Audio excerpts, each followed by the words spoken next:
It's heated right now in Iran. It's heated, and I like it because out of the heat can come many solutions, and a lot of maybe agreeing to disagree, but we can all move forward with it. So I like it. Yeah, especially one of the solutions may be a park and ride system. But I would like to know that if I park my car here and I come back, I will find my vehicle. You were saying a while ago that we wreck for half the day in San Fernando, Saturdays only. When for Spain you wreck Saturday and Sunday, I went to the Oval to see cricket match. I do a lot in CSG, but one thing I can tell I went to the Oval. So San Fernando is still lenient and still okay. I still consider myself a Southman, by the way. Ryan, what are you doing? I still consider myself. We have never seen wrecking happen in San Fernando. My members have never seen that. We have never noticed or expressed that or evidence of that nowhere, anytime. I don't know what that is about. Let's be this hypothetical myth then. Let's just Absolutely. say. Okay, we're going to talk about parking meters very quickly. Where are we on the parking meters?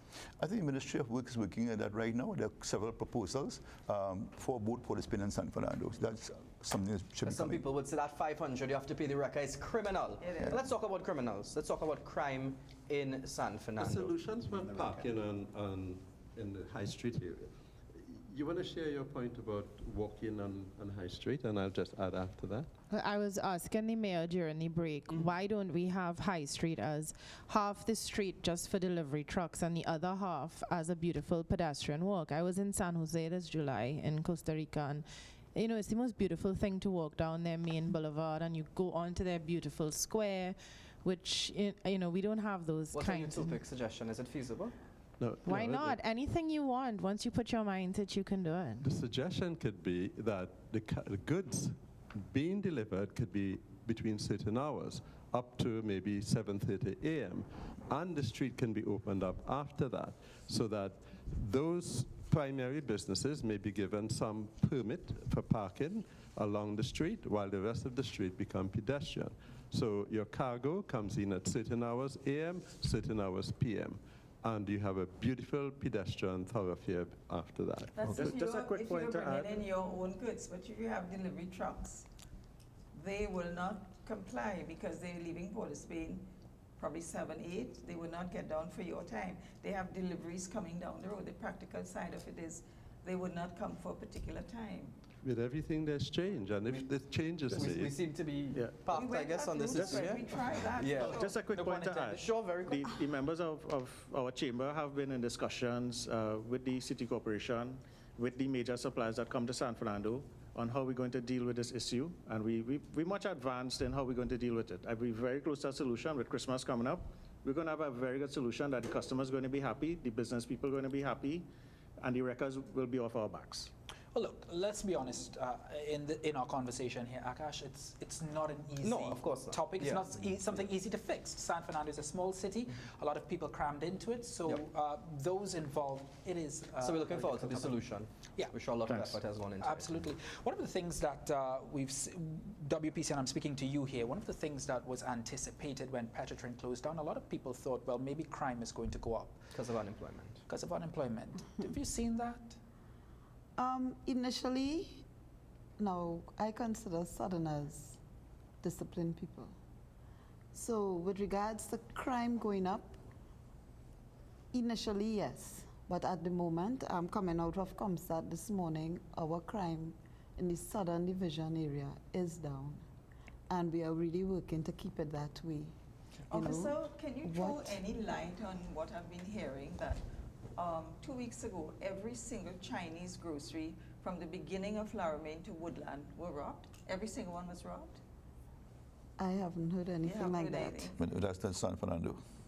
And that's crime in the southern area. And that would have been presented. If same should have happened, that would have been presented at our Comstat meeting this morning, and it's not so. We haven't heard from you as yet. You're a resident. Crime. How are you feeling? Are you feeling safer? It's not as bad as as they were saying earlier, that if you go down High Street with your purse, they might lose your money.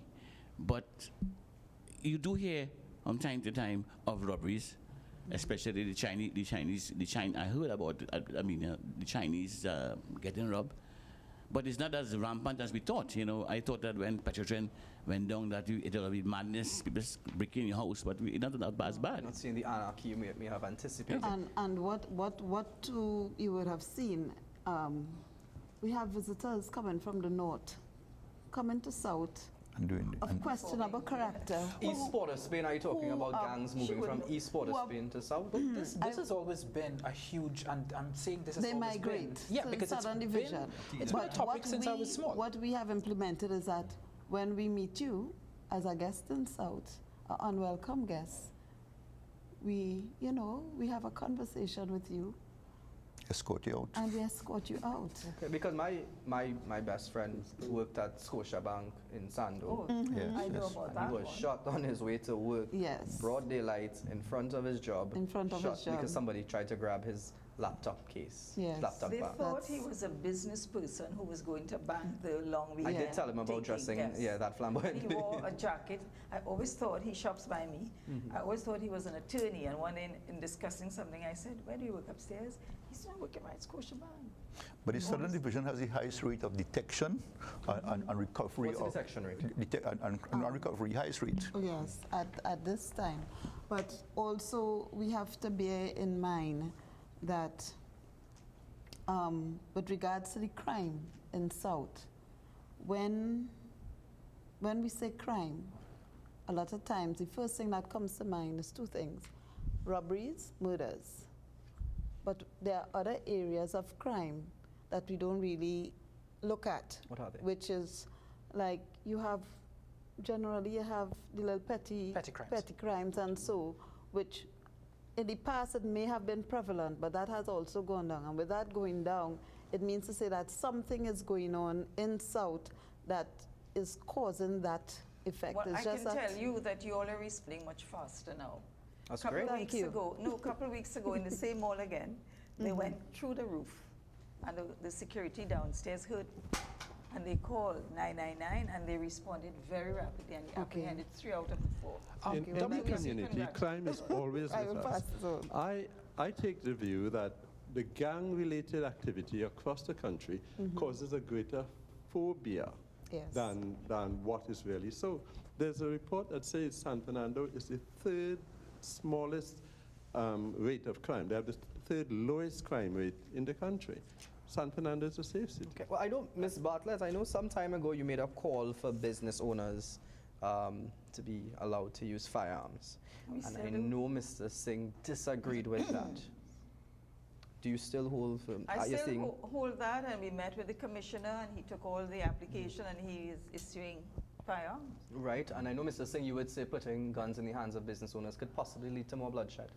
Akash, having a firearm is a very you have to be very responsible in owning a firearm. This is not a toy. They must be trained properly. If you're entitled to a firearm, we would say yes. But this shouldn't be a card blast thing where you walk into the police station and say you want a firearm and you're entitled to it because they didn't do any psychological evaluation of the individual. Because you own a business, it doesn't mean that you should get a firearm. No, you have to. And we have a lot of violence, domestic. That takes place with firearms. How do we deal with that situation? I mean, nobody's saying don't give them firearms, but it must be done in a cohesive, responsible manner where you're responsible and you're not just going to take this thing out and like a toy. But then you have to say the and you have to deal with, you have kids, how are we going to deal with your family? You're going to leave this firearm lying around all over the place. It must be in a safe, it must be in a secure location. The police must come and investigate your house to make sure they're safe and who's living around you. We also do background checks. Yes, you do. To ensure that, there were no previous cases. Reports on the person in the past. Sorry to cut you in WPC. One of the things that South also has is an influx of Venezuelans, Venezuelan migrants who are now here legally or not so legally. And that in itself poses a challenge in many different aspects, not only to the business community, but also maybe in terms of crime. Have you encountered any such instances? Okay. We tend to paint everyone with the same brush. And yes, we have an influx of Venezuelans in South. That doesn't mean every one of them are bandits. Of course not. Right? In between, you will get those who will run foul of the law. But generally, has it been overwhelming, I guess I'm asking? No. From my point of view and the area I work in, no, it hasn't been. Mr. Kamiziang? They are working. Yes. Every morning you see gangs of them, 10, 12 gangs working there, doing mason work, the cutting bush, they're working on your rubbish truck. They're really helping out the business community in San Fernando. They're teaching the Trinidad community how to work in a problem in a society we have now. Because as with all the Petrotrin unemployment and that, these guys are sharing houses, like 10 people to a 3-bedroom house, and they're renting and they're cutting down the cost of living. They don't live extravagantly, and they are working continuously. I just want to point out that I know a lot because, well, I speak Spanish, and Laramie RC Church has something called LAMS, which is a whole school, right, for the migrant kids. So every so often I would go and volunteer, and I know the girls, right? And I'm in contact with a lot of the migrants. And I just want to say now, you know, a lot of them actually are being exploited by business owners. It's very, very sad. They're working 12 hours a day. A lot of them, you see their children they're just locked up at home because they have nobody to look at them. And I think that's a very unfair act by some business owners.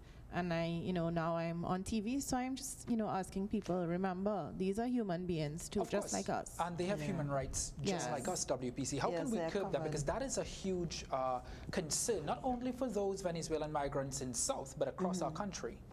Well, in a situation like that, as you say, if it isn't reported, you may not know. Well, I mean, that's very difficult to report. But in some, we have interpreters. But in some instances, whilst you're out there, you will see them, you can read body language, but WPC, which is common. In the desperation for people to live and to make an income, they may not necessarily want to report it. It's better to be exploited than have no job at all. Well, and it's the fear of running background checks on them as well. That's the case for some, but there are those who you can reach out to. Yes, we have the language barrier, but we get along. There are many organizations in South helping helping them find food, helping them in everything. Right? Nadia, do we then need people like yourself then within the communities to do the reporting if you see exploitation? Well, yeah, I assume so, because we wouldn't be scared of being treated anyhow by authorities, Yeah, I think that is a good idea. If you are Trinidadian and you have befriended one of the migrants and you know they're being exploited, report it. Let me just add, in terms of the crime on High Street in particular, that we have 53 additional officers to augment what currently exists. So there's a strong presence of municipal police to assist the TTPS on High Street, because I heard my friend from back said she will not walk High Street.